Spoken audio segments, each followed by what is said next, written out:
أعوذ بالله من الشيطان الرجيم. بسم الله الرحمن الرحيم.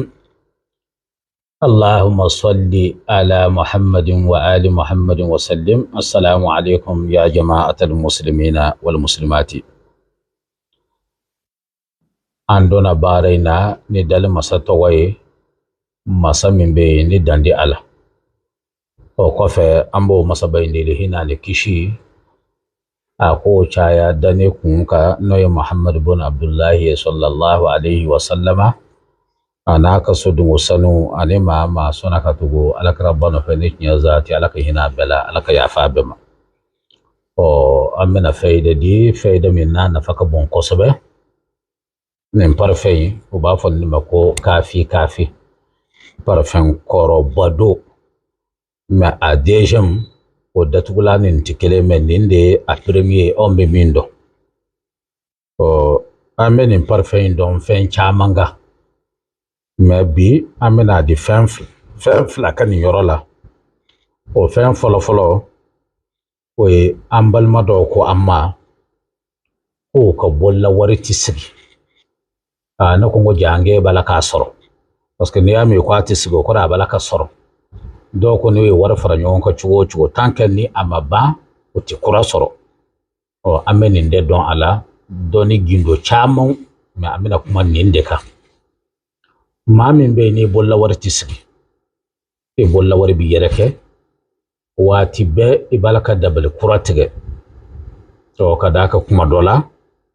o baro fana bike kuma dola war bi bara na doni ka war chala e ka warti na fatuguni kuma dola tegaw yere bi bara na doni bulo amana do nye fon na tinye me kuma to shika be min kadro mami be ni bolla warti sigi o Qur'an sura mbado be o ba fa mako suratul bakara o suratul bakara en kono aya duru bi akono o ba to ma bolla warka baski o aya durin fana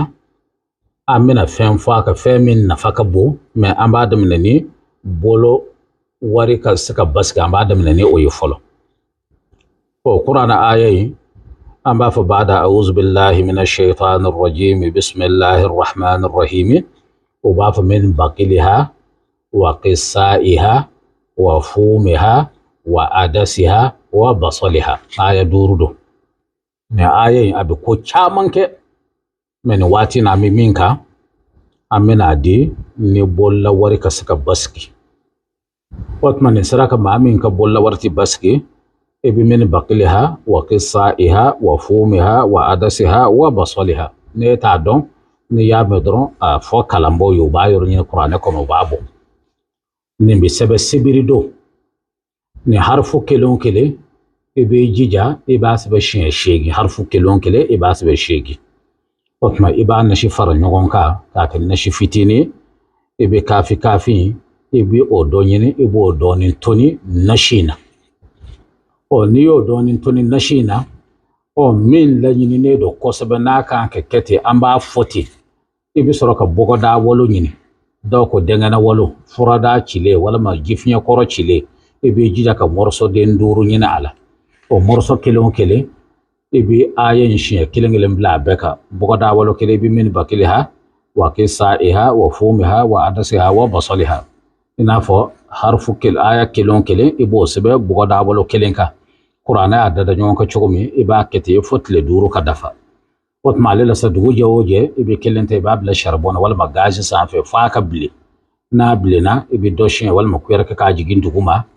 min bakiliha wa qissaiha wa fumiha wa adasiha wa basaliha shegi misabe nabi biduni kono ni kafi ndonin ke ala otman ni bogo da wolo no edengal wolo ni abo tasmana ka bla dron ibin nashi ndone ke kitega konnamu ka soroka nashi ndoke bogo da wolo nyeraka harfu insabe min ka no ya ayayi otma shishi wulito ibi bolo yanga kun kitega konna fla salo nyona abika sababu e ka wari min tisaka kafo nabi yerake o bi boye ka war ko kono imana war soro ko fa labiso abi baski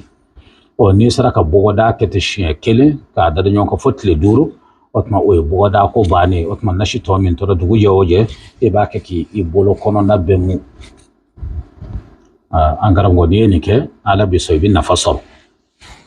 o min bakile ha kele muso do be o be garsiga soro iba soro de bi adebe kono malla da buka mami ya fa dedi me ba soro muso mi muso kono baratigi de ba kono sangele de ba kono sanfla de ba kono sansaba sannani me bedum ba do oti kono baraka ladai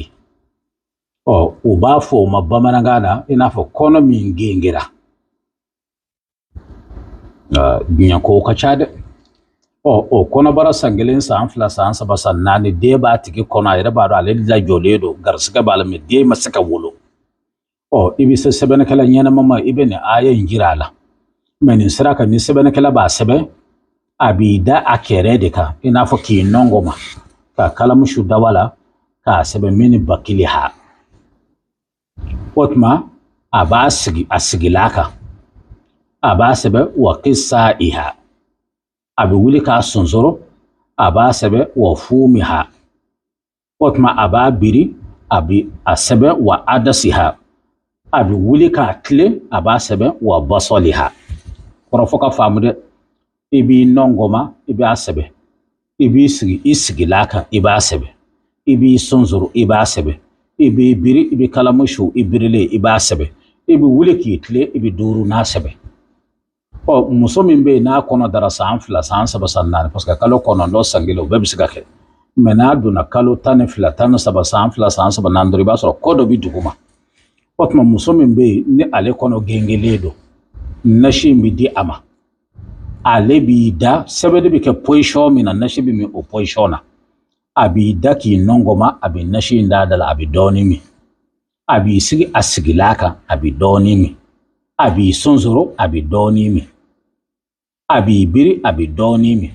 a bi wuli k'i tile a bi nasi tɔ in bɛ min kɛko kelen don n'a y'a kɛ don min n'a ma den ni den in mana ala ka sebaaya kɔnɔ o don a tɛ sɛmɛni kɔni kɛ n'a ma den in wolo o ye min bakiliha o y'a nafaba dɔ ye